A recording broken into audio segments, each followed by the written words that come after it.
Hey, what's up, guys? Welcome back to Headbanger's Closet. So I haven't done a video in a while. I've taken a little bit of a unplanned break from doing videos. Like I said, unplanned. So just stuff coming up in my life. Really hadn't had time to do a video, but that changes today because today is March 22nd, and two albums I grew up listening to. And it came out today. They had like anniversary or birthdays, if you will, today. So I want to talk about each one of these records, kind of talk a little bit about what I can recall from when they first came out or when I first heard them, and maybe tell a story or two about each one of these records. And then I'll kind of get back to doing more videos of what I normally do in this channel, and I want to jump on some pretty cool VC kind of threads that I've been following lately. I'll kind of do my own version of that, one of which is my top 5 favorite concerts. That sounded like a lot of fun, so I want to do that. So stay tuned. I'll start putting out more videos now that I got some more time on my hands. But let's get right to it. 2 albums that came out today, had anniversaries today. The first one is Pantera's Far Beyond Driven. Came out March 22nd, 1994. I was a senior in high school. These albums have a way of making you feel old, don't they? So 30 years old today. I was a senior in high school. This one is on blue and white, kind of marbled vinyl. This is a reissue that I think they put out like a year or two ago.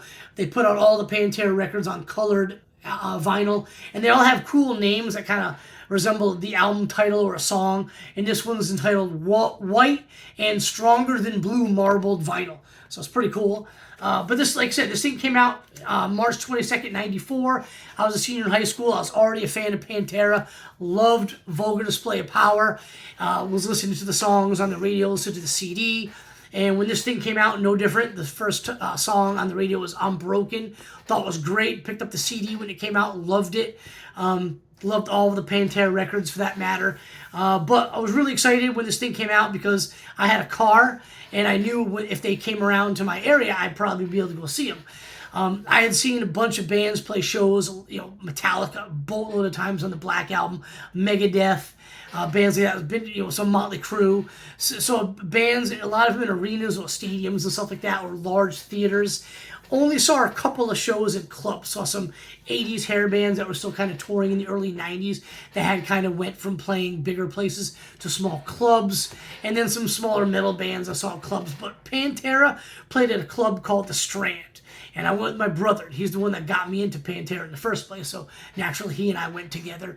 And I saw Pantera many, many times after this. But this particular show, there's a few things I can remember. The Strand is a small club in Providence, Rhode Island. I wasn't really prepared for the mayhem, I guess, in the pit area. Like I said, I was used to seeing shows in arenas or amphitheaters and stuff like that. I wasn't used to the close-up carnage of a show. And, a big Dime fan. Every Pantera show I saw after this, I was always just kind of looking at Dime. But one of the other things I remember about this particular show, other than a lot of bloodied people in the front, was Phil Anselmo. That guy was really kind of coming into his own as one of metal's best frontmen, and I don't think at the time he was really into drugs. I think when he started getting into the drugs, that's when kind of Dime took the lead more so with the stage persona. But for this show, one of the things I remember was Phil Anselmo's stage presence, just absolutely commanding everybody's attention, the way he walked the stage, like he owned that stage. And I really remember that. He was like this badass frontman. So I really thought that was kind of cool. But awesome show from what I remember. And a lot of carnage in the crowd. And just awesome club. The Strand was great. I saw a bunch of shows there. And I've moved away just after college, but I don't think the Strand's even there anymore.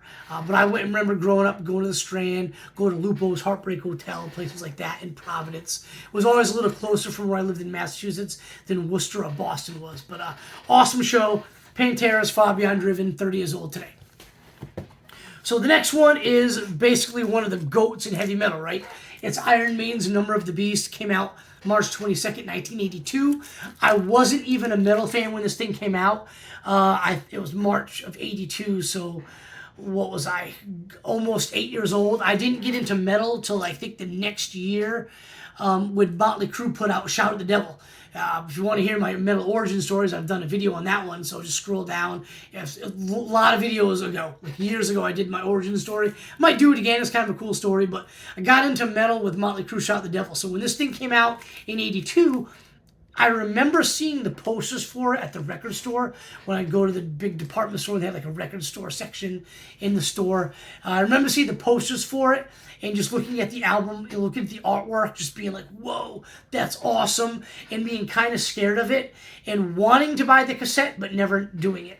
And it wasn't until I bought Peace of Mind on a blind buy, again, because that album cover was awesome, that I started listening to Iron Maiden. So this probably didn't actually hear this record probably till like 85, maybe 86. And then obviously became a huge heavy metal fan and love Iron Maiden. And to this day, I love it. But kind of interesting that this thing came out and I knew the artwork long before I heard the band and became a fan. So, but one thing I remember, not remember, I just talked about that, but a story from this album. I've been listening to this album ever since I became a fan of Iron Maiden in the mid 80s. But one story about this record was when I was in college, I had a good buddy, and unfortunately, it's kind of a bummer. We just lost touch with each other after graduation from URI, but he was a huge Maiden fan, huge metal fan, and he was not a drinker, but he always liked hanging out with us, and we would go out hanging out and partying every Friday and Saturday night. And he always would drive because he never drank. He'd always just hang out, have a soda, grab something to eat while we all just kind of, got drunk and made asses of ourselves. And then he would pretty much drive us all back to where we were living at the time, whether it was at dorms or just apartments and condos off campus. And I just remember, we roomed together for 3 years basically, and we were always listening to metal: Metallica, Megadeth, Slayer, Iron Maiden, Judas Priest, you name it, we were listening to it, right? But he had this album in his CD player for pretty much an entire, school calendar year. Rarely ever took it out of a CD player. And I just remember whenever we would go out, just singing along to these songs. He'd be drumming in the front seat. I'd be air guitar in the front or the back. And we're just having a blast singing all these tunes, and then coming home from the bars drunk, just doing the same thing. It just always brings back a smile on my face whenever I put this album on, or whenever I'm listening to a Maiden on shuffle and one of the songs from this album comes on. Just brings me back to those times and puts a smile on my face. So I really love this record. A lot of good times I've had in my life with this album. So happy birthday, anniversary to these two great records of heavy metal. Appreciate everybody checking out the channel, and I'll have another video for you guys very soon. Cheers, everybody. Have a good weekend.